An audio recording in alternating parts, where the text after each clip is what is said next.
पर आग लगी।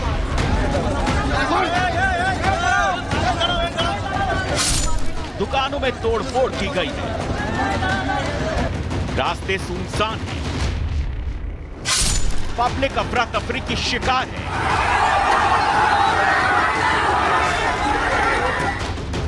पुलिसिया गश्त चाक चौबंद है।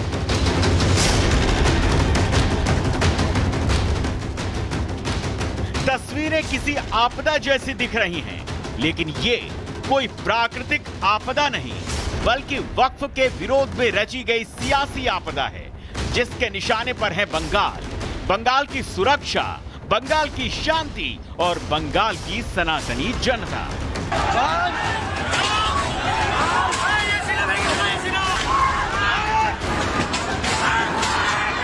सुलगते बंगाल में सियासी आपदा के पीछे फुल ऑन तुष्टीकरण की राजनीति है। तभी तो बंगाल की जनता ही अब बंगाल में राष्ट्रपति शासन की मांग कर रही है। हम लोग राष्ट्रपति शासन चाहते हैं। यहाँ अराजकता चलता है, यहाँ गुंडागर्दी चलता है। हर शुक्र जब भी कोई जुलूस होता है, शुक्रवार नमाज के बाद इधर आतंक फैलाना जाता है। हिंदू लोग है, इसको मारो पीटो लूटो जो भी करो। हम लोग यहाँ चाहते हैं अगर शांत रहना है तो बीएसएफ कैंप एक परमानेंट रहना चाहिए। 4 घंटे तक यहाँ पर तांडव चला है और यहाँ पे पुलिस स्टेशन जस्ट 200 मीटर की दूरी में है। बंगाल की परिस्थिति को देखते हुए कोलकाता हाई कोर्ट को सुरक्षा को लेकर खुद निर्देश देने पड़ गए, लेकिन दीदी हैं कि मानती ही नहीं। दीदी कहती हैं बंगाल की पुलिस स्थिति नियंत्रण करने में सक्षम है, लेकिन अदालती आदेश ऐसा बिल्कुल नहीं मानता और अब बीएसएफ की कंपनियों को सुरक्षा में चप्पे चप्पे पर लगा दिया गया है, जिसके समर्थन में बंगाल की महिलाएं भी अपनी महिला मुख्यमंत्री को नसीहत दे रही हैं। को सुरक्षा चाहिए और कुछ नहीं चाहिए। हम लोग को दुकान तोड़ दिया है, आदमी को मार काट दिया है, ये सब तोड़ दिया है, ये सब चोरा के ले गया, लूटपाट करके ले गया सब कुछ। वोट बैंक की सियासी आपदा में मुर्शिदाबाद मॉड्यूल सामाजिक विभाजन का नया प्रयोग बनता जा रहा है। राजनीतिक बयानबाजियां तेज हैं। हिंदू संगठन और हिंदू संघ दोनों ही बंगाल में ममता सरकार को विफल बता रहे हैं। लूटपाट कौन सी इस्लाम की संस्कृति है भाई? वहाँ जाकर के हिंदुओं की दुकानों को, हिंदुओं के घरों को लूट रहे हैं, महिलाओं के साथ बदसलूकी कर रहे हैं। सारे इंडियन अलायंस के जो लोग हैं वो आखिरकार इनको भड़का के वर्गला करके अपनी राजनीतिक रोटियां तो सेक सकते हैं, इंक्लूडिंग वहाँ की राज्य सरकार। वो बेहद गंभीर है। बांग्लादेश जैसा बंगाल में हो रहा है, वहाँ पे राष्ट्रपति का शासन लगना चाहिए। ममता जी के राज में गुंडागर्दी चल रहा है, हम साधु संत बड़े दुखी हैं। बंगाल के मुर्शिदाबाद में शमशेरगंज, धुलियान में अतिरिक्त पुलिस बल की तैनाती कर दी गई है, जबकि 150 लोगों को हिंसा के आरोप में गिरफ्तार किया गया है। बंगाल हिंसा पर अब बीजेपी सवाल उठा रही है और पूछ रही है टीएमसी के सांसद यूसुफ पठान कहां पर हैं। बंगाल जल रहा है, ये चाय पी रहे हैं। बंगाल जल रहा है, हिंदू मारे जा रहे हैं, काटे जा रहे हैं, और यूसुफ पठान चाय में आनंद ढूंढ रहे हैं। ये है टीएमसी। वक्फ बिल के विरोध में जलते सुलगते बंगाल में हिंदू सनातनी लगातार असुरक्षित होते जा रहे हैं। ऐसे में ममता दीदी से हर कोई ऊंची आवाज में पूछ रहा है, दीदी बंगाल आखिर कब तक जलेगा? Bureau report, Republic Bharat. और वक्फ कानून को लेकर आग लगाने वालों की जमात है कि मानने को तैयार नहीं है। बंगाल की जलती तस्वीरें तस्दीक कर रही हैं कि जब जब ममतामयी हाथ दंगाइयों के साथ होते हैं तो बंगाल से सनातनी विलुप्त होने लगते हैं। वक्फ के नाम पर भड़काऊ राग एक बार फिर ओवैसी भाईजान अलाप रहे हैं।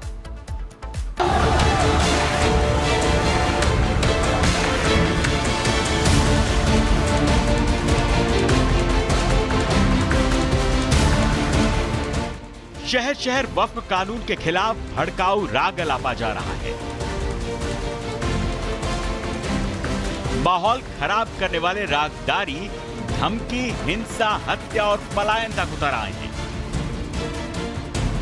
विभाजनकारी तकरीरें अब चुनौती और चेतावनी में तब्दील हो गई हैं। All India Muslim personal law board और भड़काऊ भाईजान के विरोध की चेतावनी माहौल खराब करने वाली आग को हवा देकर भड़का रही है। ओवैसी कानून को काला बता रहे हैं और बकरीद की तारीख तक विरोध करने का ऐलान कर रहे हैं। वक्फ अमेंडमेंट बिल 2025 के खिलाफ एक प्रोटेस्ट मीटिंग, पब्लिक मीटिंग रखी जा रही है और जिसकी सदारत all India Muslim personal law board के सदर मौलाना खालिद सैफुल्लाह रहमानी साहब करेंगे। वक्फ अमेंडमेंट बिल जो नरेंद्र मोदी ने लाया वो अनकॉन्स्टिट्यूशनल। वक्फ कानून बिल पर विरोध की चेतावनी ओवैसी ने दी तो वक्फ के नाम पर नफरत फैलाने वालों को चुनौती योगी आदित्यनाथ ने दी। जिस देश में वक्फ के नाम पर लाखों एकड़ लैंड कब्जे की गई है